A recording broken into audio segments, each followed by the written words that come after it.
Nous allons commencer notre webinaire. Voilà, c'est parti. Bonjour à tous et bienvenue à ce webinaire consacré au distanciel, ou plutôt à la remise en cause de dogmes qu'on avait intégrés dans l'éducation qui s'intitule « Faut-il en finir avec le cours magistral ?» Eh bien oui, à l'heure où l'attention des étudiants est de plus en plus difficile à retenir et que leurs attentes évoluent, comment réinventer les cours, et notamment le cours magistral descendant. Vous savez, d'ailleurs, les amphis sont souvent descendants.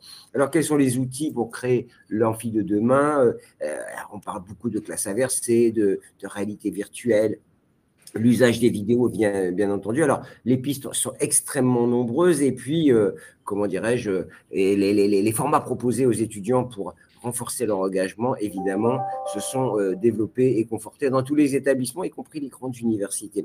Nos experts, pour en parler, il vient de Belgique, mais il est en Suisse. Jeff Van de Poel, directeur adjoint aux affaires numériques de l'Université de Lausanne. Bienvenue, Jeff. Merci. On fait un petit test en même temps, c'est pour ça que je vous passe la parole. Anne Elvire, directrice de l'expérience étudiante à l'EFRE, l'école d'ingénieurs, qui est tournée vers le numérique, mais aussi qui est tournée vers un certain nombre d'audaces. J'en parlais avant de commencer l'émission avec vous, Anne, notamment l'initiative avec l'université d'Assas. Alors, pour ceux qui seront en Belgique ou en Suisse, hein, Assas, c'est la grande université du droit, et avec l'EFRE et l'université de droit, ils ont développé des choses autour de l'IA. Mais on ne sera pas là pour parler de ça. Mais Anne, voilà, je tenais à le dire. Bienvenue, Anne. Merci. Bonjour. Et Bertrand David, professeur et doyen des études à Télécom Paris. Alors, Télécom Paris, bon, on ne présente pas aussi, hein, grande école d'ingénieurs. Il y a Télécom Paris, il y en a même partout en France, des télécoms, si j'ai envie de dire. Bienvenue, Bertrand. Bienvenue à tous. Bonjour à toutes et tous. Et d'ailleurs, un des patrons de Télécom me disait, on est l'école de l'IA, vous voyez, ou de l'école du numérique. C'est un peu comme ça qu'il se positionnait, donc ça veut dire qu'on est en plein cœur du débat. Et puis, notre dernier invité, Jean-Marie Cognier, CEO d'Ubicast, Ubicast qui est notre partenaire. Merci Jean-Marie de nous accompagner. Et il est également vice-président de l'association EdTech France qui réunit tout l'écosystème digital autour de l'éducation en France. Bonjour Jean-Marie. Et si vous êtes d'accord, on va commencer avec vous. Parce que quand on a élaboré ce sujet, on s'est dit, est-ce qu'on n'est pas trop iconoclaste, voire provoquant? Et vous m'avez dit, non, il faut bousculer les choses.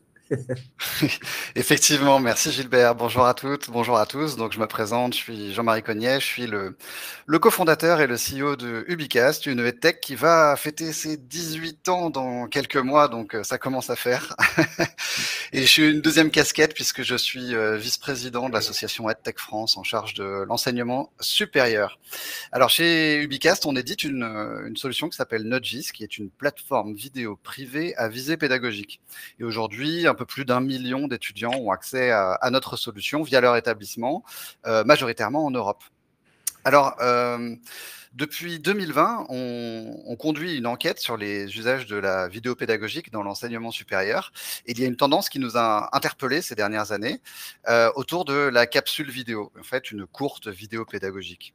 En 2022, c'était le 3e usage qui était utilisé chez 60% de nos répondants. Et en 2024, c'est devenu le premier usage avec 85% d'adoption chez nos répondants. Donc, avènement des formats courts, d'où la controverse qu'on a souhaité vous proposer ce matin. Faut-il en finir avec le cours magistral? Alors, personnellement, j'avancerai 3 raisons, 3 arguments. Premièrement, le développement des solutions numériques, des solutions EdTech. On est très loin de ce que pouvait proposer le e-learning dans les années 2000, assez ennuyeux, qui était un copier-coller de ce qu'on pouvait voir en classe. Les solutions se sont fortement développées et se sont nourries notamment des échanges qu'il y a eu avec les équipes d'ingénierie pédagogique qui ont grandi dans les établissements au cours des dernières années. Et je peux en attester moi-même chez Ubicast, on a fortement fait évoluer la solution avec des retours de nos clients, mais aussi de nos prospects sur ce qui manquait, ce qui n'était pas adapté, ce qui pourrait être mieux fait, etc., au service des étudiants. Le deuxième point, c'est celui du patrimoine immobilier, en fait. Est-ce un fardeau économique et écologique?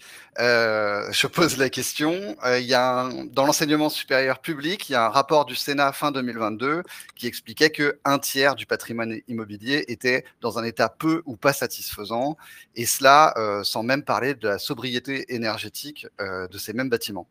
Et dans l'enseignement supérieur privé, se pose la question du coût des mètres carrés, en fait, qui ont un réel impact sur le budget et donc sur les frais de scolarité pour les étudiants.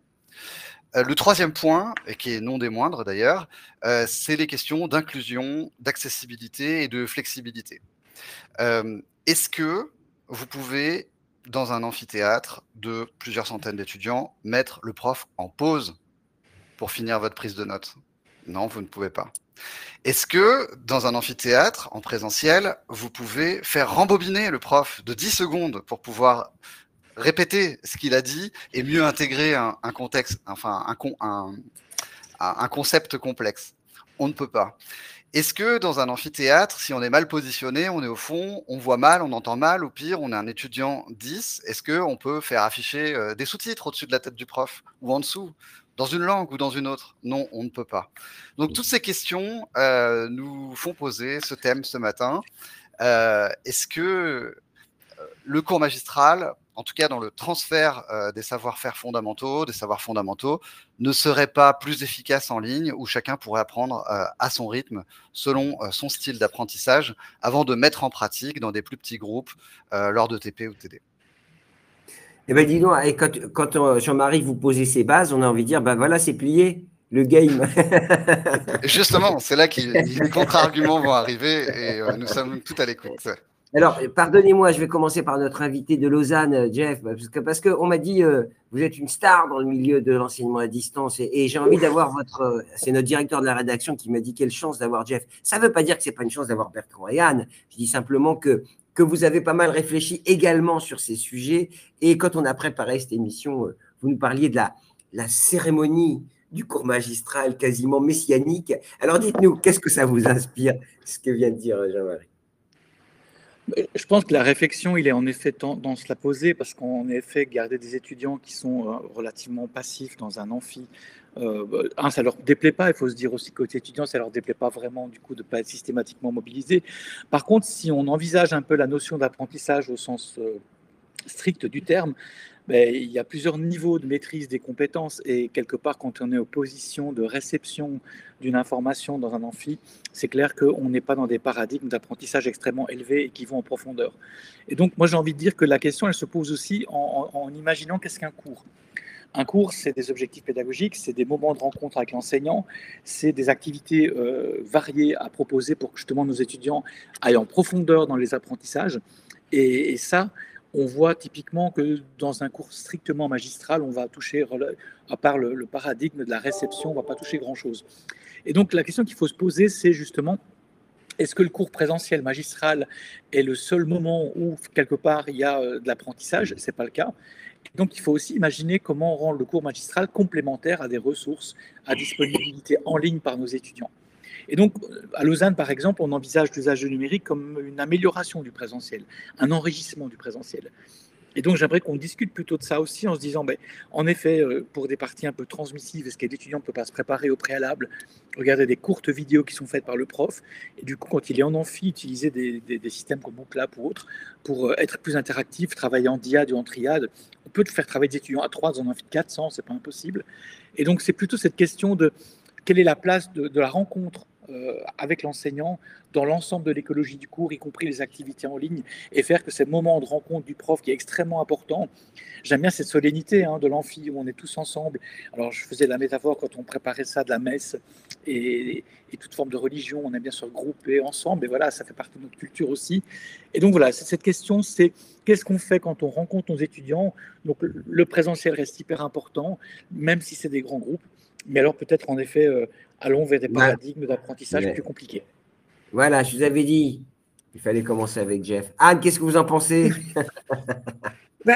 Justement, oui, moi j'en ai parlé avec quelques enseignants à l'EFRE, des responsables de département. Je leur ai demandé un petit peu leur sentiment là-dessus, et c'est vrai qu'eux, ils aiment ce moment un peu solennel où on démarre un nouveau module et où on va donner des informations qui vont être ensuite cruciales pour le reste du module.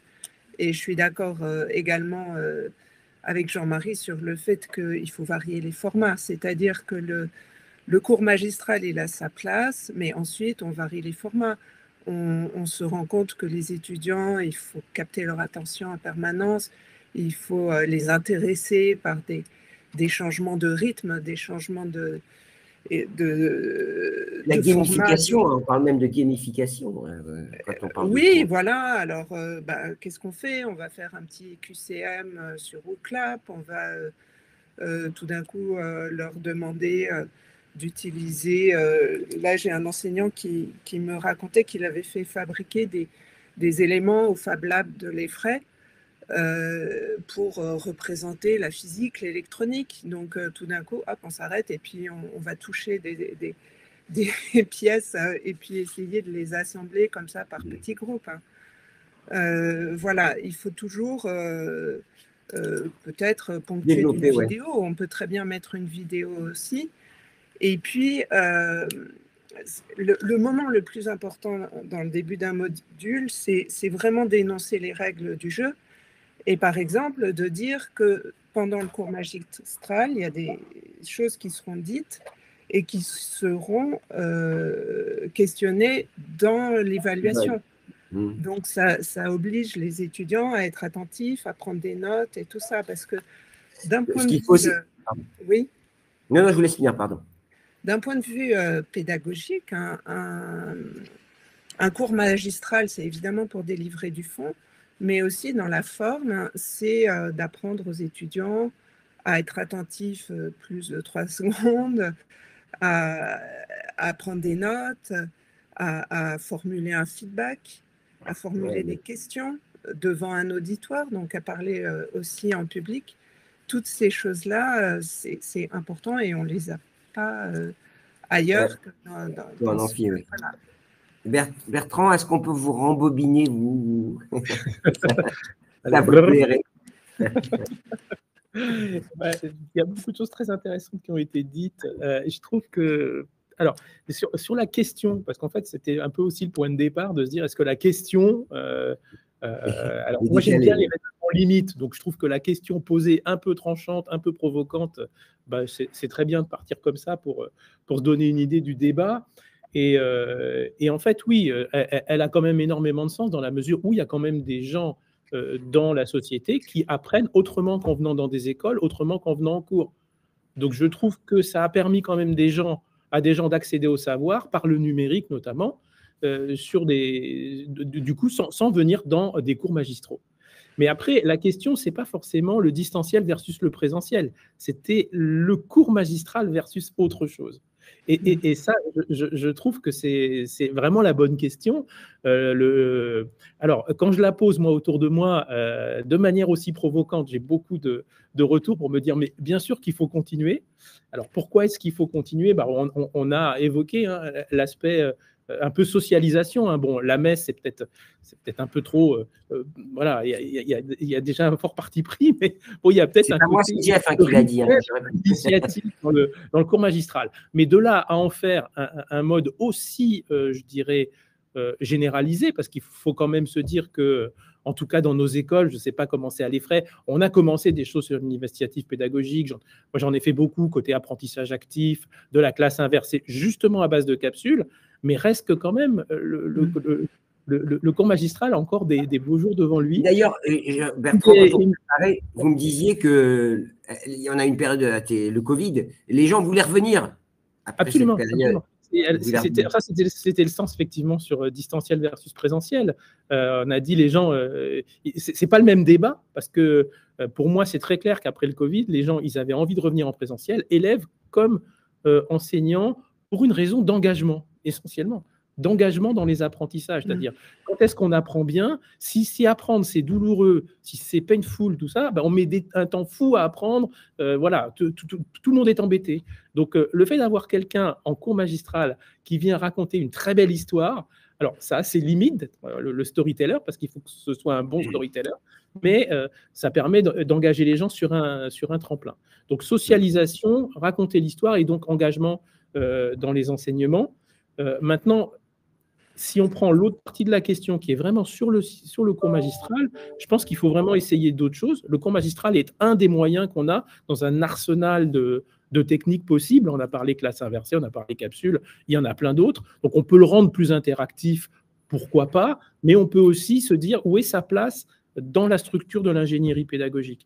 Et là, je trouve que c'est intéressant parce que c'est vrai que c'est un moment de socialisation, c'est un moment aussi où on est obligé, ça c'est un collègue qui me le disait, je trouve que c'est très juste, on est dans un temps contraint avec quelque part un déroulement contraint. Le cours, oui, il ralentit pas si on n'a pas eu le temps de prendre des notes, mais du coup, il y a une obligation de synthèse, ça travaille des compétences qui sont intéressantes. Bien sûr. Voilà. Donc, pour moi, c'est ça aussi la question, c'est quelle place on lui donne. Voilà. Bon, Jean-Marie, c'est oui et non. Si on essaie de répondre à la fin à la question. Alors, moi, on m'a souvent posé la question, on m'a souvent dit, mais vous ne voulez plus que les étudiants viennent en classe. Et en fait, c'est pas du tout l'objectif qu'on poursuit chez Ubicast. En tout cas, c'est pas ce qu'on préconise, c'est pas du tout ce qu'on recommande. Je pense que le tout distanciel, il a peut-être une raison d'être, notamment dans la formation continue. Mais en formation initiale, on sait que je l'ai moi-même vécu, il se passe des choses sur un campus qui forment des hommes et des femmes pour demain. Et en fait, il ne faut absolument pas les oublier et ni les minimiser.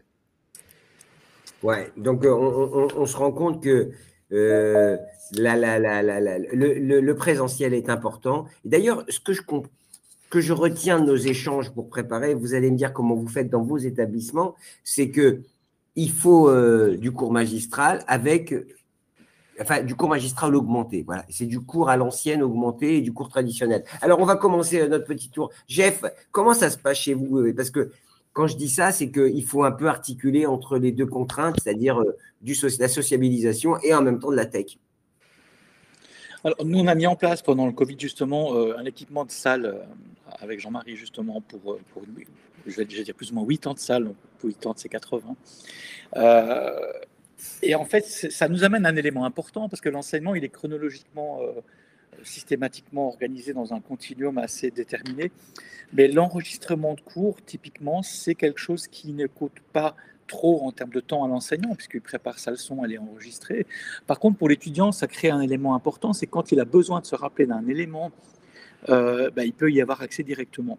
Et ça, en termes d'apprentissage, c'est extrêmement important. La distance entre laquelle on se pose la question et la distance à laquelle l'information est disponible, il y a une corrélation par rapport à la mémorisation facile. Alors, je donne un exemple, si mon prof me parle d'un tel concept dans un cours du 13 octobre, mais que moi, donc, je prépare un travail, je me pose la question du 18 novembre, je ne me rappellerai pas ce qu'il a dit le 18 octobre. J'aurais peut-être une petite note, quoi que ce soit. Par contre, si j'ai un cours en ligne où justement j'ai l'enregistrement du cours, je sais que c'était ce cours-là. Avec Ubicast, on peut chercher des mots-clés, trouver le moment où il en parle, je peux revoir le morceau qui m'intéresse. Et là, j'ai diminué la distance temporelle entre le moment où je me pose la question, le moment où c'est intéressant pour moi. Oui, c'est pour ça que la notion d'augmenter est importante. C'est-à-dire c'est le cours augmenté avec... Et le mot hybridation, il a été fortement péjoré, comme on dit chez nous, à cause du Covid. L'hybridation, c'est un système d'enseignement qui combine les moments de rencontres sociaux et présentiels avec des activités en ligne qui sont là pour aider nos étudiants à s'engager dans l'apprentissage. Et ça, il faut le rappeler systématiquement que ce n'est pas l'enseignement à distance. Et donc, typiquement, nous, ce qu'on a mis en place à Lausanne, c'est essentiellement beaucoup de captures, beaucoup de captations de cours. Et pour terminer, si vous regardez les travaux d'Emilie Nordman, en termes d'accessibilité, l'enregistrement des cours a des plus-values exceptionnelles, tant pour les étudiants qui ne sont pas natifs de la langue d'enseignement que pour les étudiants qui ont différents troubles d'apprentissage. Et là, voilà, il n'y a pas photo non plus quand on regarde tous les avantages de la captation de cours et l'enregistrement des cours par rapport à ça. D'ailleurs, juste, je passerai la parole à Anne, évidemment, et à Bertrand. Juste rapidement, le chiffre, vous me disiez quand on préparait, les ECTS, c'est 20% de présentiel, alors le reste, c'est que du distanciel. Alors, ça dépend un peu de l'organisation du cours, mais généralement, quand on imagine un cours, le présentiel dépasse rarement les 30-35% du temps ECTS qu'on attribue aux étudiants. Et moi, j'aime bien toujours travailler en rapport de tiers, les fameuses trinités, on revient à nos choses historiques dans la culture. Mais en gros, pour moi, un cours, c'est un tiers où je rencontre mes étudiants en présentiel, peu importe ce que je fais, et peut-être pas trop justement de magistral, un tiers où j'ai mis une écologie d'apprentissage sur Moodle avec des enregistrements de cours, des exercices, des formes de discussion, et un tiers qui est libre à l'étudiant pour étudier justement. Et ce deuxième tiers, on ne l'occupe pas assez, et c'est ça qui fait l'hybridation. Anne, 3 tiers. J'ai pas dit 4 tiers, hein, j'ai dit 3 tiers, donc on est bien dans les 100%. Est-ce que c'est une formule qui… Enfin, l'idée, c'est comment vous voyez un peu cette problématique au sein d'une grande école d'ingénieurs? Alors oui, à l'EFRAY, on a également des cours en distanciel et c'est vrai qu'avec la période Covid, on a appris en vitesse accélérée. Là, c'était fast forward, du coup, où tout d'un coup, on a tout fait en distanciel et on a fait le job, quoi. On a réussi à assurer les cours du jour au lendemain. Ensuite, avec le recul, on a appris à apprécier aussi les bénéfices du distanciel. Et donc, aujourd'hui, les élèves, en moyenne, ils ont un jour par semaine à distance, avec encore des cours en distanciel, parce que c'est parfois, pour un grand amphi, là, la taille de l'amphi peut être immense. À distance, il n'y a aucun problème. Et on peut aussi, moi, j'aime beaucoup faire ça dans mes cours, faire travailler les étudiants en sous-groupe. C'est beaucoup plus facile de trouver des salles de sous-commission sur Teams que en physique, hein, voilà. Et les étudiants, ils vont comme ça dans leurs canaux respectifs et travailler en sous-commission, ça les rend actifs. Donc voilà, le distanciel, oui, on a appris à l'apprécier et à l'utiliser. Vos étudiants, de toute façon, ils l'attendent, ça. Hein. Absolument. C'est passé totalement dans les mœurs et voilà. Maintenant, la mise à disposition des cours, évidemment, les supports de cours sont mis à disposition sur Moodle à l'EFRAY aussi. Mais là, c'est un chantier qu'on voudrait adresser maintenant, c'est justement la prise de notes, où on se rend compte que comme il y a tellement de choses à disposition des élèves, des cours, des liens, des vidéos, plein de formats, on se rend compte que les étudiants, pourquoi ils prendraient des notes? Et donc, on fait un gros travail en ce moment de pédagogie pour dire aux étudiants, c'est important de prendre des notes tout de même, même si il y a tous ces supports à dispo, parce que voilà, ça développe l'esprit de synthèse, ça permet d'aller à l'essentiel, et c'est un des moyens d'apprentissage. Mais d'ailleurs, quelqu'un me disait, alors je ne sais pas ici à cette table ronde, je passerai la parole après à Bertrand, attention à ce que l'IA ne nous rende pas feignants pour prendre des notes ou pour répondre à des questions. Bertrand, mais chez vous, on n'est pas feignant de toute façon dans une grande école comme Télécom. Mais c'est vrai que c'est intéressant de savoir quel est l'équilibre. Le risque d'économie cognitive, qu'on n'appellera pas feignantise, il est quand même réel. Il est quand même réel, tout simplement parce que des étudiants, mais dans une grande école, ils ont à apprendre des choses, mais ils ont aussi une expérience de vie étudiante à mener. Et donc, ils ont quand même une pression du temps. Et cette pression du temps, ça peut conduire à faire certaines optimisations. Par exemple, puisqu'on parle de l'IA, en ce moment, c'est une vraie question. Il y avait tout un tas de travaux qu'on faisait faire à la maison qui permettaient de consolider les apprentissages, qui ne sont juste plus possibles parce qu'une partie des étudiants rendent ça avec de l'IA. Donc, ça paraît complètement naturel, mais on est encore un petit peu démunis. On s'est attaqué au problème, mais on est quand même encore un peu démunis. Donc, on change un peu les demandes pédagogiques.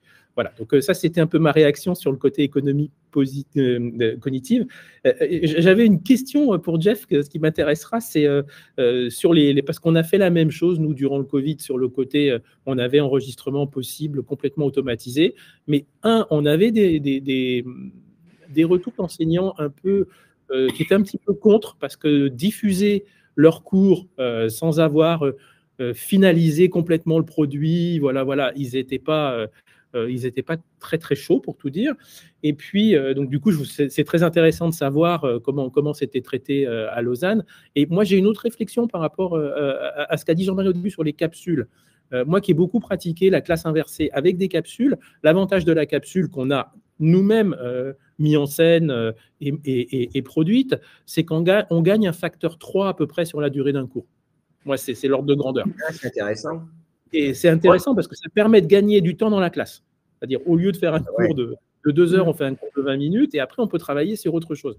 Mais ce truc-là, ça demande quand même beaucoup de montage. Et je me demandais du coup, sur Ubicast, peut-être que je ne suis pas complètement au courant des nouvelles possibilités, mais est-ce que c'est possible de raccourcir, d'avoir des sortes de résumés un peu automatisés? Parce que je sais qu'il y avait beaucoup d'outils déjà au moment du Covid pour améliorer la production des profs. Mais voilà, donc je trouve que ça, c'est vraiment un sujet intéressant aussi. Parce qu'un matériel, si quelqu'un il a à revoir des heures et des heures de cours sur une semaine, c'est quasi pas possible. Ah bah non, bah non. Bah, remarquez, il y a l'IA aussi qui peut aider aussi à structurer un cours, qui peut faire des synthèses et tout ça. Alors Jeff, vous avez été interrogé par Bertrand, Jean-Marie a été interpellé par Bertrand, et il y a Christelle qui a posé des questions à Jeff. Cette conférence part totalement à volo, vous avez compris que tout le monde… Jean-Marie, juste… Désolé. Oui, non, mais c'est super. Il y a plein de choses intéressantes qui ont été dites. Pour répondre à Bertrand, alors aujourd'hui, nous, sur les thématiques IA et raccourcissement, enfin, des cours, bon, on a des outils d'auto-enregistrement pour les enseignants pour qu'ils créent eux-mêmes leurs capsules. Mais partir, par exemple, d'un cours magistral de 2 heures et en faire une capsule de 20 minutes, on a creusé. Aujourd'hui, ça ne nous semble pas possible, en tout cas de manière qualitative. Possible, oui, il y a plein de systèmes qui vous le promettent. Mais en fait, ce qu'on a observé dans nos tests, c'est que ça ne synthétisait pas, l'IA raccourcissait. Ça veut dire qu'elle tronque, elle ne synthétise pas. Et ça, c'est un énorme problème d'un point de vue pédagogique, parce qu'en fait, on va éluder certains concepts, alors qu'en fait, il fallait juste les intégrer dans une synthèse. Donc ça, c'est un gros problème. Maintenant, dans ce qu'a dit, je rebondis sur ce qu'a dit Yann et qui m'a amusé, c'est avec le jour en distanciel, ça me faisait penser aux offres d'emploi qu'on trouve où on dit télétravail partiel possible. Et en fait, ça me faisait un peu penser à ce concept-là. Ça existe encore? Ah oui, oui, oui. Le télétravail possible. Et e-learning, je me disais, vous avez employé le mot e-learning en précisant que c'était le temps d'avant. On ne parle plus de e-learning aujourd'hui. Ça fait un peu… Bon, c'est un peu le même concept. Jeff, répondez à Bertrand qui vous a interpellé aussi. Oui, alors peut-être deux réponses que je peux communiquer. C'est la première, chez nous, l'organisation de l'enseignement est vraiment dépendante des facultés, donc il y a toute liberté de le faire. Ce qu'on observe, c'est qu'en faculté de médecine ou de biologie, ou HEC, qui ont des grosses filières en première année, l'enregistrement est systématique. Et les enseignants, quelque part, ça les aide aussi parce que parfois, il arrive qu'il n'y a pas assez de place dans l'amphithéâtre. Donc, il y a une question un peu de logistique aussi et d'équité qui rentre en ligne de compte. Et de ce côté-là, on n'a pas eu trop de plaintes des étudiants, des enseignants. La question qui s'est posée, par contre, c'était la question de savoir combien de temps les enregistrements restent disponibles aux étudiants pour éviter justement le phénomène des étudiants qui bingeraient des cours 2 semaines avant l'examen. Et donc, certaines facultés ont choisi de mettre à disposition les cours 2 semaines, 3 semaines après leur diffusion, d'autres mettre sans limite. Par contre, on essaie de travailler avec les enseignants quand les demandes arrivent. Je pense que bon, ça date d'il y a longtemps, mais quand on enregistre un cours, il faut que le prof sache que c'est un cours enregistré. Donc moi, je lui conseille vraiment d'organiser son cours magistral ou autre sur des moments de 10-15 minutes avec des dias intersectives qui justement sectionnent bien les moments. De facto, du coup, sur un outil comme Ubicast, une fois que vous avez un enregistrement d'1h30 qui a été bien sectionné, bien pensé pédagogiquement, en sachant que c'est enregistré, on peut aisément en faire 6 morceaux de 15 minutes et ça évitera le problème que Jean-Marie évitait. Et donc là, l'étudiant peut avoir des petits morceaux de 10-15 plutôt qu'un gros morceau d'1h30. Et ça, il y a un outil qui fait ça très bien. Maintenant, sur la production de vidéos, j'ai la chance d'avoir fait pas mal de MOOC dans mon précédent métier. Donc, je peux me considérer comme un spécialiste de la vidéo pédagogique. Quand on l'a créé, moi, je suis pour le script, je suis pour le prompteur. Et si vous voulez un état de travail, généralement, une vidéo de 7 à 8 minutes, qui est la tape normale, ça fait plus ou moins 1000 mots, puisqu'on parle 200 mots la minute. Enfin, moi, je parle 200 mots la minute, peut-être d'autres plus lentement. Et généralement, si vous demandez à un prof d'écrire un script qui fait 1200 mots et qui le lit devant un prompteur et quelqu'un va l'illustrer après, il faut compter 6 à 7 heures de travail d'un monteur, réalisateur pour faire ça. Donc, ça demande des moyens. Et nous, à Lausanne, on a mis une équipe à disposition qui fait Quand ça. même, aussi. hein, là-bas, c'est beaucoup. Hein. Oui, mais si vous travaillez des éléments qui reviennent, il faut choisir les thématiques pour que ça ne soit pas un truc à mettre à jour tous les 2 ans. Mais finalement, si on y va petit à petit sur 2-3 ans, on peut se faire une collection d'essentiels vidéo qui est assez intéressante. D'accord, ça veut dire qu'on parle dans le long terme. Jean-Marie, ce qui émerge, tous nos échanges, après je montrerai à Bertrand et Anne leur point de vue, c'est le prof en fait. C'est le rôle du prof et son implication. On parlait de l'engagement des jeunes, mais l'engagement du prof, il est central. Puisque de toute façon, c'est lui qui doit toujours avoir la main sur l'enseignement. Oui, parce que c'est comme dans tout projet de conduite du changement, en fait. Faire un changement sans y associer les utilisateurs, c'est courir à la catastrophe.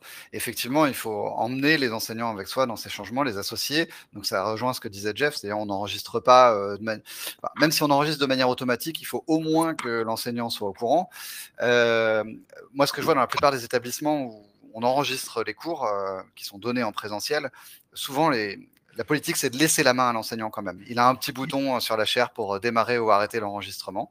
Parfois, il y a des loupés, ils oublient d'enregistrer, mais au moins, ils gardent le contrôle, même si on peut garantir que de toute façon, le contenu, il va être téléversé sur une plateforme qui est propre à l'établissement, dont les contenus ne sont pas mélangés avec ceux d'un autre établissement et dont les seules personnes qui auront droit d'accès et de visionner le cours sont les étudiants qui étaient dans la salle. Donc déjà, ça enlève quelques freins, mais il faut les associer. J'avais écrit une tribune il y a quelques temps sur ce sujet en disant que l'enseignant passait d'un rôle de transmetteur à un rôle de coach, d'accompagnateur, et on en a pas mal discuté avec notamment des gens autour de cette table. Donc oui, je pense qu'il y a un changement de paradigme en ce moment, tout à fait. Anne, justement, les enseignants, est-ce qu'il y a, on parlait de conduite du changement, ça me semble être le mot-clé, et c'est eux qui restent au cœur du process pédagogique. Je crois que ça, c'est bien de le rappeler parce que la techno ne fera pas tout, mais sans leur engagement total, ça marche moins bien. C'est là où il y a un sujet, à mon avis. Exactement, et c'est pour ça que j'ai commencé mon intervention avec un plaidoyer pour le cours magistral, parce que c'est quand même un moment important et on a vraiment de très bons intervenants, de très bons enseignants qui font des cours magistraux extraordinaires, et ça, il faut le reconnaître, et il faut, voilà. Alors justement, comment vous les embarquez? Comment on les embarque? Déjà, on a des responsables de département, responsables de majeurs, de formation qui font un travail formidable de dialogue, de donner des bonnes pratiques, etc. avec les enseignants pour varier le format des cours, notamment utiliser les outils mis à disposition. Mais on a aussi une démarche bottom-up où on demande aux enseignants de partager leurs meilleures pratiques et avec des prix de l'innovation pédagogique. Et d'ailleurs, un des premiers prix d'innovation pédagogique qui a été remis, c'était justement sur la fabrication de capsules vidéo en maths pour les notions essentielles, au moins, c'est encapsulé et réutilisable à tout moment, et on ne se pose plus de questions. Mais maintenant, les projets tournent beaucoup autour de l'IA générative, évidemment. Comment l'utiliser à bon escient. Donc c'est aussi reconnaître les compétences et mettre en avant ce qui est notre cœur de métier à tous. On est tous là pour délivrer des cours. Alors le doyen de Télécom, le doyen des études, il arrive à embarquer tous les enseignants parce que on l'a bien compris dans tout ce qui a été dit. Il faut séquencer, il faut monter, il faut restituer, il faut proposer pour pouvoir consulter Atawad et tout le temps, Atawad, anytime, anywhere, any device. J'en profite pour montrer que je connais un concept qui a déjà 20 ans d'ailleurs. Mais Bertrand, justement, tous les enseignants sont mobilisés autour de ça, et je crois que c'est essentiel pour reprendre ma question. Alors, tous les enseignants sont mobilisés autour de ça. Ce qui est intéressant, je trouve, dans le fait de prendre le problème du côté du rôle du prof et de parler, comme le vient de Taran, du cours magistral. Et c'est vrai qu'on a d'excellents profs, mais il faut aussi se dire qu'ils ne sont pas tous excellents. Et que c'est naturel, parce que chacun aussi a ses forces à des endroits et des compétences à renforcer. Les compétences qu'il faut pour faire un bon cours magistral, il y en a plusieurs qui demandent à être travaillées. Je l'ai moi-même fait quand j'ai fait ma formation de prof il y a bien longtemps, mais ne serait-ce que la manière dont on développe le discours oral, dont on le structure.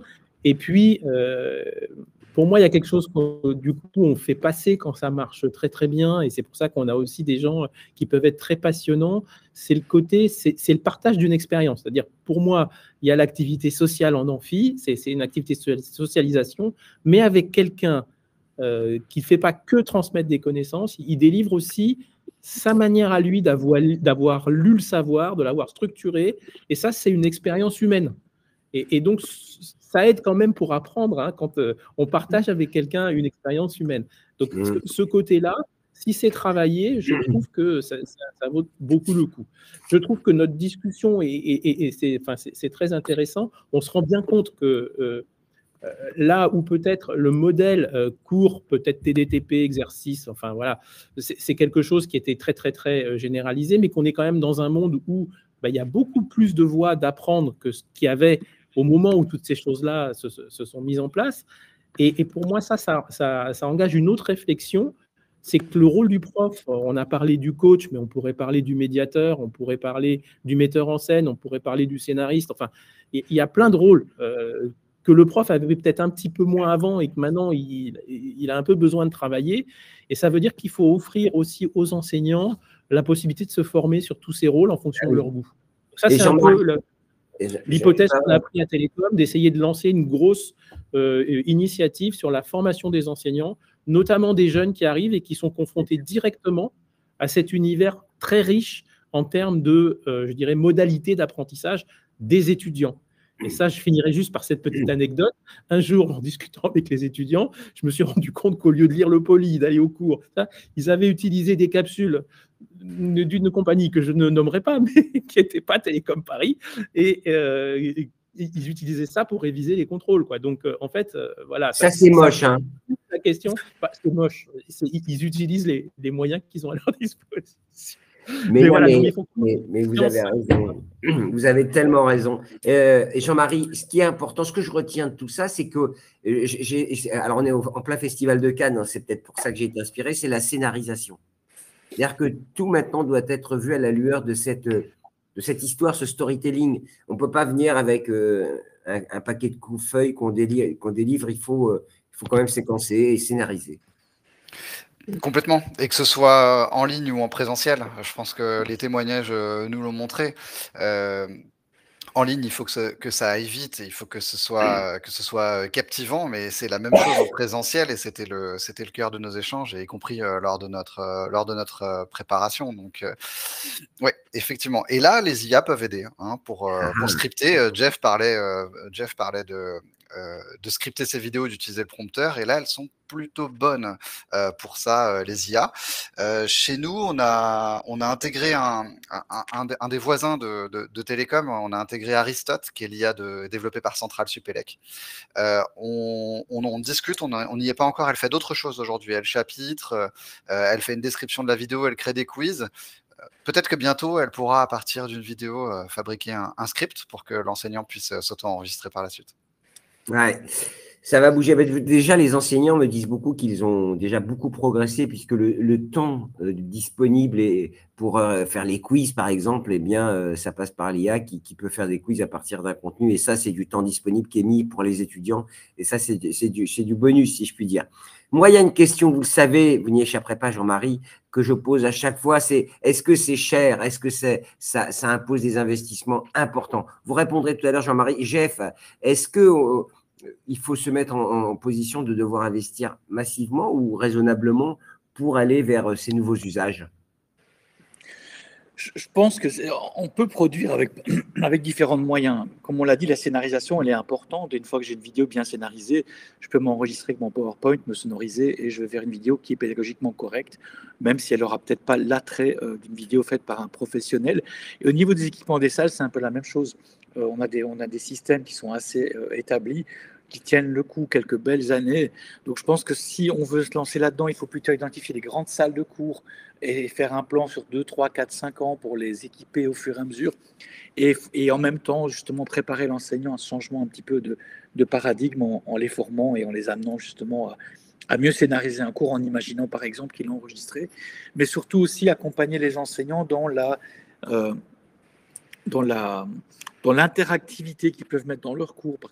C'est parce qu'on a 600 élèves devant soi qu'on est obligé systématiquement d'avoir ce rapport un peu transmissif. On peut en effet, avec pas mal d'outils de Classroom Responding System qui ne sont pas très chers finalement. Quand on voit le prix d'une licence WooClap ou autre, on est quelque part pour des institutions à des rapports de 1 franc ou 1 euro par étudiant par an.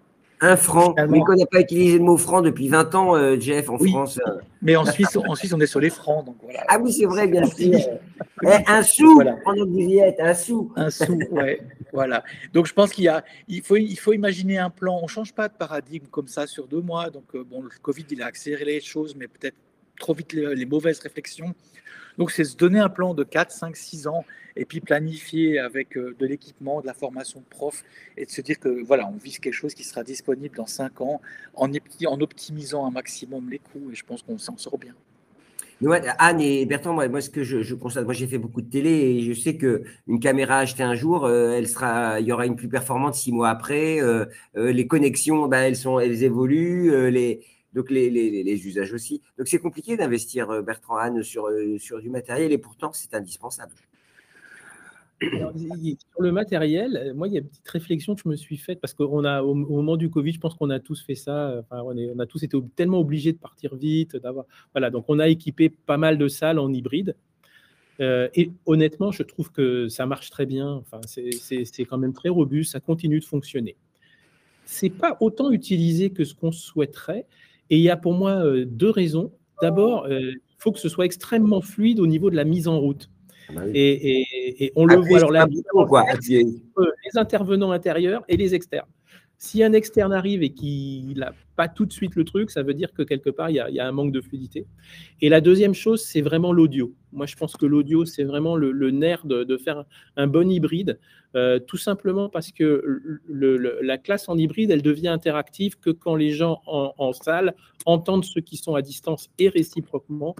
Et ça, je ne trouve pas qu'on ait encore trouvé la martingale, ou alors il faut des dalles super bien équipées, mais souvent, c'est quand même des micros qu'on se jette en mousse, voilà.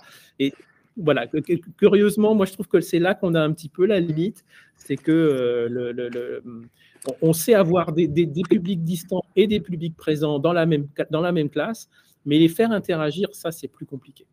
Y compris par des petits QCM, parce que j'ai l'impression que ça, c'était… Ah oui, alors les WooClap, tout ça, ça marche très bien. De toute façon, c'est vraiment nécessaire.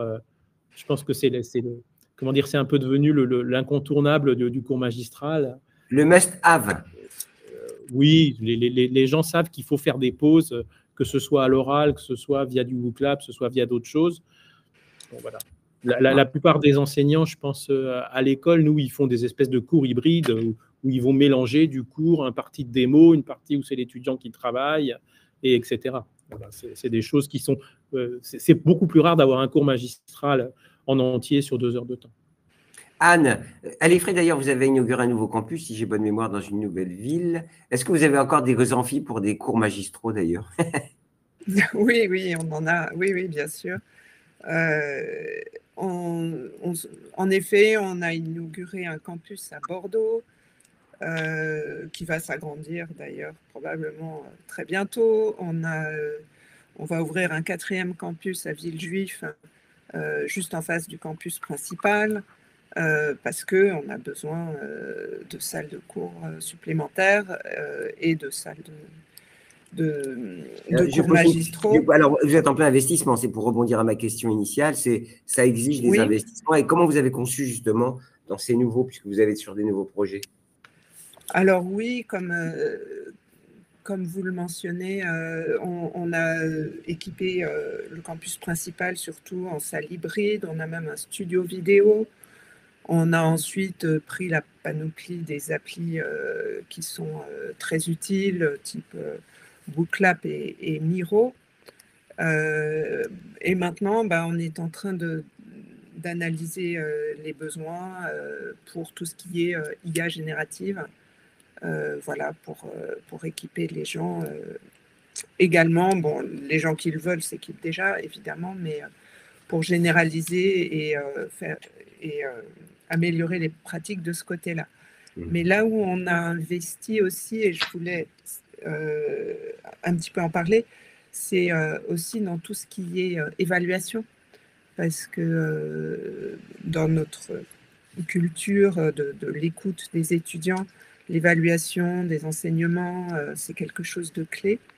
Et donc, on a également investi dans une plateforme d'évaluation qui nous sert pour les évaluations de chaque module et puis aussi pour des grandes enquêtes ou des enquêtes après stage, etc. Voilà, et ça, c'était un aspect important aussi de cette dernière année. Mais de toute façon, l'expérience client peut se dédupliquer à l'expérience utilisateur quand l'étudiant il a fait son cours. Après tout, c'est important, hein, Jean-Marie, le feedback, la culture du feedback d'ailleurs. Oui, complètement. D'ailleurs, c'est quelque chose que nous, on avait intégré très tôt, puisque dans le lecteur vidéo du Bicast, sur la partie droite, il y a une partie interactive, en fait, où les gens peuvent, où les gens peuvent poser des questions ou y répondre. Là, récemment, on est sur un projet européen où on récupère des enregistrements de sessions de réalité virtuelle, où les étudiants sont dans un TP de chimie. Et justement, l'intégration du replay permet à l'enseignant de venir revoir ce qu'a vécu l'étudiant dans son expérience immersive et de le challenger sur les moments où il a été bon ou surtout pas bon en fait. Et ils peuvent échanger en asynchrone sur ces moments-là de manière synchronisée. Donc oui, le feedback essentiel. Un mot sur l'IA, parce qu'on l'a évoqué, hein, on a évoqué les outils. Alors, vous représentez la filière, hein, vous l'avez dit dès le début, c'est-à-dire que quel est l'impact de l'IA, parce qu'on promet quand même de sacrées évolutions, de sacrés changements. Et d'ailleurs, beaucoup d'établissements d'enseignement supérieur s'appuient soit sur des plateformes existantes, soit créent leurs propres outils maintenant pour augmenter leurs enseignements. Quel est l'impact sur cette nouvelle approche des usages? Alors déjà, je pense que des LLM, c'est pas à la portée de tout le monde de créer un large language model. Donc, je pense qu'il y a quelques players dans le monde, on va dire une dizaine. Et ensuite, par contre, ils sont généralistes. Et à ce moment-là, il faut venir ajouter une surcouche métier. Et je pense que le rôle des tech, il est là. C'est de prendre un besoin, une situation, un problème qui existe dans le monde de l'enseignement et de venir entraîner, adapter un modèle généraliste sur une problématique très métier. Là, je pense que il y a des forces en présence, en tout cas dans les membres d'EdTech France, sur ces sujets-là, très clairement. Et j'ai plus la deuxième partie de la question. Non, mais effectivement, c'est là-dessus qu'on va se distinguer dans les EdTech. Maintenant, les IA répondent-elles à tout? Moi, j'en suis pas intimement convaincu. Je pense que ça bouge encore très très vite. Je pense aussi qu'elle donne la réponse qu'on a envie d'entendre. Et donc, il faut aussi se méfier et continuer surtout de travailler sur le développement de l'esprit critique de nos étudiants. Et on a perdu notre animateur. Je ne sais pas si quelqu'un veut rebondir sur ce que je viens de dire. Bon, moi, je suis d'accord sur l'IA. On est quand même au début encore pour Enfin, à la fois, il y a un certain nombre de risques. Je parlais d'économie cognitive au début, pour lesquels on n'a pas encore de réponse. Enfin, nous, on travaille à développer des réponses en interne avec l'aide de tous les collègues, en allant voir de ce qui se fait ailleurs aussi. Mais je trouve que peut-être vous me contredirez, tant mieux, mais on n'a pas de solution définitive. Moi, j'ai mes profs de langue qui me disent « mais qu'est-ce que je fais maintenant ?» Avant, je leur donnais un truc à lire et à résumer. Maintenant, ils ne le font plus, donc il faut faire autre chose. Donc, on est quand même à l'aube de changer ça. Pour moi, il y a quelque chose qui peut nous aider, c'est un peu les compétences sur cet aspect-là. C'est-à-dire le côté, au lieu de se fixer des objectifs en termes de contenu, d'évaluation des contenus, on passe en compétences. Et là, l'IA, elle est soit intégrée, soit on peut l'enlever. Enfin, c'est plus le même problème.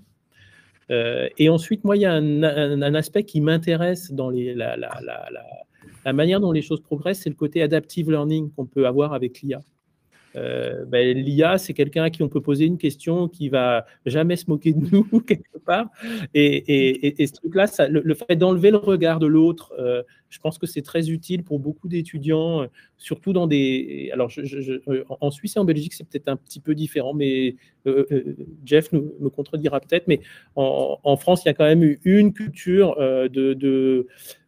comment dire, de se montrer quand même à son avantage en cours qui quelque part limite l'interaction. On ne veut pas poser une question qui a l'air bête, alors que à ChatGPT, à Perplexity, voilà, à tous les autres, on peut poser une question bête et tout de suite se mettre à jour sur une connaissance. Donc, je pense que cet aspect adaptive learning, ce serait un truc intéressant à penser en termes de structuration, là encore, de l'enseignement. Voilà, je suis de retour. Pardon, je ne sais pas ce qui s'est passé. Je ne sais pas ce qui s'est passé. Cela dit, beaucoup de mal de toi, Gilbert. Oui, c'est ce qu'on m'a raconté. Jeff, vous avez changé le fond d'écran? Oui, parce qu'en fait, c'est une métaphore que j'utilise tout le temps quand on me demande un peu comment les technologies font évoluer l'enseignant. Donc, en fait, moi, je dis on passe de la télévision au GPS. J'aime bien cette métaphore. Et donc, c'est pour ça que je me suis amusé à On prompter passe quelque de la chose qui télévision au produisait quelque GPS. chose. Ouais, bon, en fait, Explain. ça veut dire qu'en fait, si je recule comme ça, voilà, vous avez un enseignant dans le magistral qui finalement était enfin, plus on est transmissif, plus finalement on ressemble à ce qu'on voit à la télévision quand il y a un documentaire ou autre. Par contre, hein, la fonction d'un GPS, c'est justement de guider les étudiants pas à pas, des accompagner dans le domaine des directives. Et je pense que depuis l'avènement du Web 2, déjà il y a plus de 25 ans, le savoir il est disponible partout. Donc ce qui fait la différence de nos enseignants, c'est la manière dont ils le présentent, dont ils le travaillent, parce que ce sont des experts. Et donc c'est aussi leur compétence à guider nos étudiants et étudiantes dans la navigation de ce nouveau savoir. Et l'IA, c'est la même chose. Il y a un esprit critique qui va être de plus en plus pointu. Et c'est là que nos enseignants amènent une réelle plus-value auprès des étudiants et étudiantes. Ok, donc là, vous remettez le prof au cœur du dispositif. C'était ce que j'avais dit tout à l'heure. Jeff, ne tirez pas la couverture à vous. Hein, je l'avais dit le proms.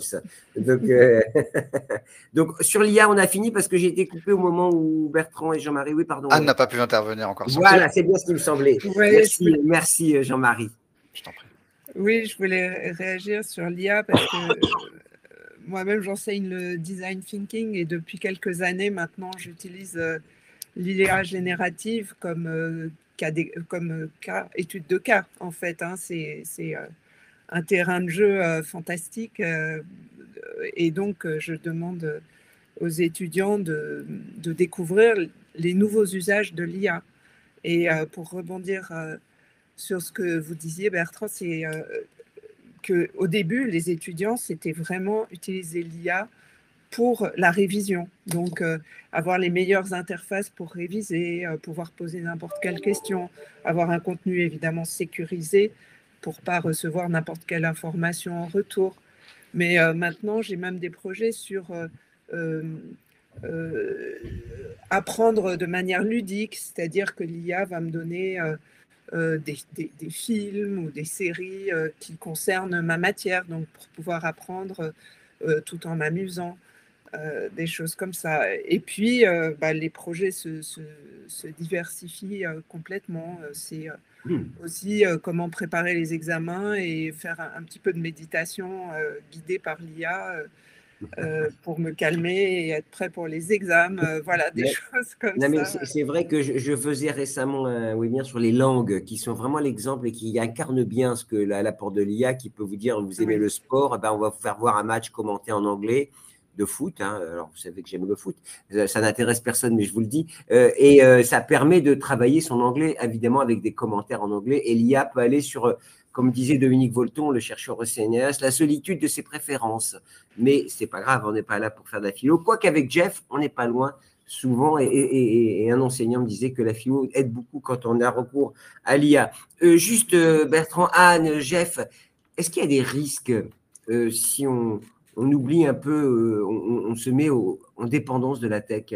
Et comment justement fixer la bonne frontière? Jean-François, Jeff, pardon. Alors moi, il y a un mot que je sors tous les jours depuis l'avènement de l'IA, et je pense qu'il est valable aussi par rapport au rapport à la tech, c'est l'agentivité. Et en fait, c'est le prof qui a l'agentivité, c'est l'enseignant qui a l'agentivité. Donc ça veut dire que c'est à lui de fixer les objectifs qu'il veut atteindre, les manières dont il veut enseigner, et puis une fois qu'il s'est fixé sa roadmap, de voir les outils qui viennent soutenir cette roadmap.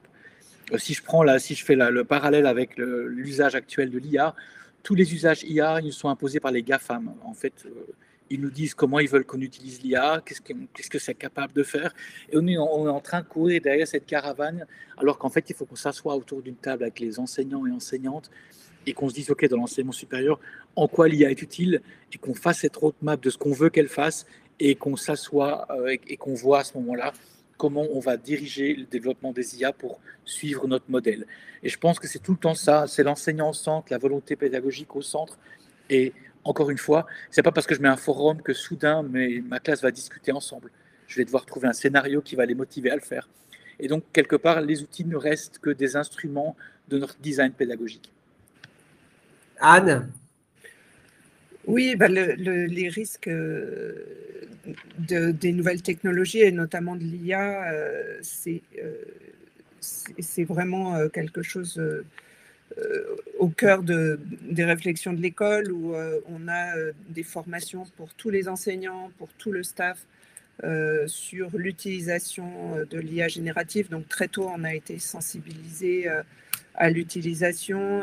Évidemment, les outils de lutte contre la triche aussi qui sont remis en question et il faut être créatif sur les moyens d'évaluer les étudiants.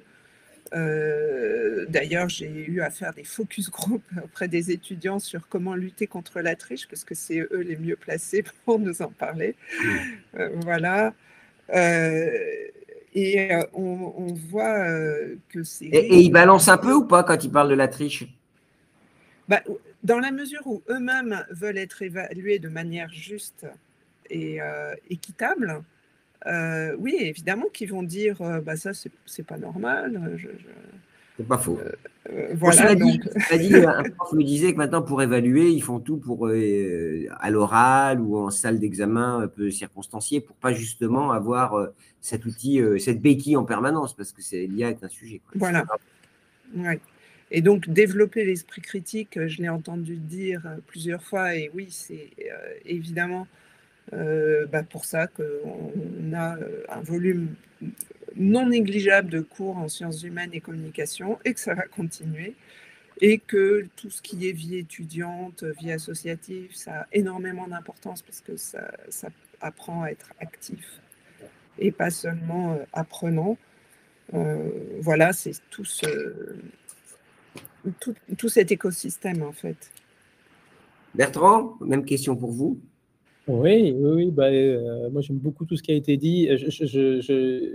Les risques de l'IA et les risques de la tech en général, on les connaît quand même de manière générale au niveau de la société. On a, pareil, à Télécom Paris, un département d'enseignement-recherche sur les aspects de sciences humaines, économiques et sociales où ces questions se posent. Vous avez peut-être vu le documentaire de Les sacrifiés de l'IA qui vient d'un des sociologues de Télécom Paris. Donc, il y a vraiment le côté social, sociétal, et il ne faut peut-être pas qu'on oublie le côté carbone. C'est bien joli de faire pondre à l'IA des trucs hyper créatifs et tout, mais au bout du compte, est-ce que c'est durable? La question se pose. Alors, on sait bien qu'il faut quand même y répondre dans la mesure où on pense que l'IA est un levier industriel très fort. Et donc, c'est un levier probablement pédagogique, mais je pense qu'on a la même question que les autres. Quelle place on veut lui donner? Est-ce qu'on doit utiliser ça comme gadget dans tout ce qu'on fait, et en regardant les vidéos de chats qui coûtent beaucoup de carbone? Donc voilà, ça, pour moi, c'est une des questions peut-être bateau, mais qui mérite d'être citée dès qu'on parle de l'IA et de données.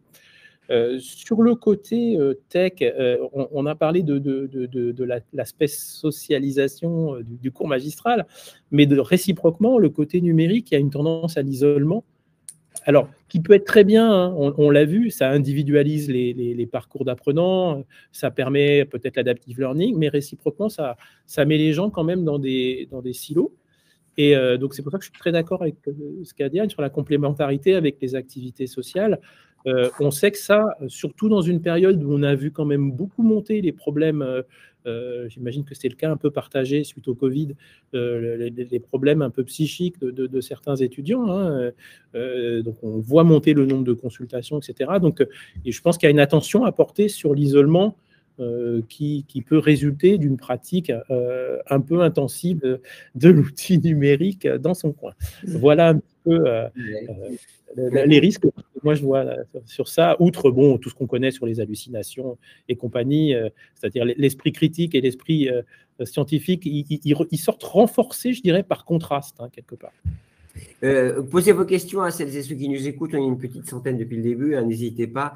Un dernier point que je voulais aborder, et je voudrais revenir sur ce qu'avait dit Jeff quand on préparait cette intervention, être mis dans une posture passive, ça plaît beaucoup aux étudiants. Vous aviez commencé comme ça en me disant, mais au fond, eux, ils veulent s'asseoir et puis rester au fond de la classe. Mais en fait, j'ai l'impression que tout le combat à mener, soit pour les providers de solutions comme Jean-Marie et Ubicast, soit pour les enseignants, c'est l'engagement au contraire. Et c'est ça aussi peut-être qu'au fond, le vrai cœur du sujet. Alors peut-être comme la citation initiale a été de moi, c'est vrai que les contraintes de changement, elles sont toujours difficilement acceptées tant par les acteurs enseignants, mais surtout par les acteurs et actrices étudiants et étudiantes. Et donc c'est vrai que si on met en place des pratiques plus interactives, qui nécessitent des changements de paradigme par rapport à ce qu'on connaît ou par rapport à la vision qu'on a de l'enseignement supérieur, ça nécessite une belle approche de conduite du changement auprès des étudiants et étudiantes. Et ça, il ne faut pas négliger cet aspect-là.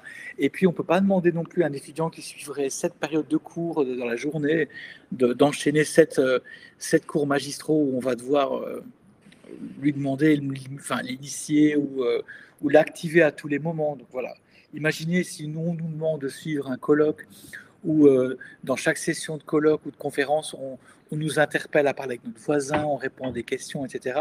Je pense qu'à la pause de midi, on aura peut-être envie de faire une bonne sieste. Donc, il y a cette question de la gestion de la santé aussi physique, parce que être actif, ça fatigue. Oui, être actif, ça fatigue. Enfin, il faut quand même le mobiliser, Anne et Bertrand, quand on est d'accord. L'engagement est au cœur de la solution. On a parlé de l'engagement des profs pour faire les cours, l'engagement de l'étudiant pour réagir, être proactif, et même quand on parle de classe inversée, c'est bien le sujet. C'est le cœur de la machine, Anne. Oui, et c'est pour ça que j'insiste sur la partie varier les formats, parce que c'est vrai que certains étudiants sont plus visuels, d'autres une mémoire plus auditive, même une mémoire tactile. Et donc, varier les rythmes d'apprentissage par des stimulations différentes. Il y en a qui préfèrent être concentrés et écouter, d'autres qui préfèrent poser des questions et challenger le prof. C'est se mettre à disposition de tout ce panel d'étudiants qu'on a en face de nous et qui doivent individuellement apprendre les notions qu'on leur propose. Bertrand, pour en finir, et après on passera par à Jean-Marie. Oui, oui, tout ça. On l'a déjà dit. Vous êtes d'accord? Ouais. Ok, d'accord. Dites ma question n'a pas de sens. Merci beaucoup. Pas du tout. Non, je voulais aussi réagir peut-être, si vous voulez bien, sur les risques d'un point de vue bilan carbone, etc. Dans la grande enquête annuelle qu'on a faite en février, on a demandé aux étudiants s'ils se sentaient concernés par l'empreinte carbone, leur empreinte carbone, celle de l'école, etc. Et ils ont répondu oui à plus de 81%. Ah, quand même. Quand même. Oui. Ouais, mais ça ne les empêche pas de faire le petite poupée, là, vous savez, qui bouffe le temps de 3 bassines d'eau, là, ou je sais pas quoi, là. Vous savez, comment ça s'appelle, là, les Starter pack. Ouais, les start packs, voilà, c'est incroyable, cette histoire. Ça consomme, enfin bon, ça n'a aucun intérêt ce que je vous dis, mais ça m'a énervé, en tout cas, quand j'ai découvert que c'est ça, hein, ça consomme de l'eau et de l'électricité à forte dose pour rien, quoi, en réalité. En tout cas, on a un électif, donc c'est une matière optionnelle qui s'appelle Green IT, et on voit une recrudescence de candidatures pour cet électif qui est assez notable. Green IT. Alors attendez, Linda nous dit super webinaire, merci à l'organisateur. Bon, je ne vais pas prendre pour moi, hein, parce que moi je n'étais que l'animateur. C'est Jean-Marie qui nous a sollicité pour organiser ce webinaire. Jean-Marie, on a dit beaucoup de choses. Merci de nous accompagner aussi, parce que ce n'est pas la première fois qu'on travaille ensemble. Non, c'est toujours très intéressant. On met vraiment le doigt, je pense, sur des sujets pertinents. J'aimerais rebondir sur les. Je suis d'humeur taquine, mais sur le carbone, le secteur de la construction, c'est 38% des émissions de gaz à effet de serre. Vaut-il mieux construire un amphi ou utiliser une classe virtuelle? Voilà, je suis d'humeur taquine.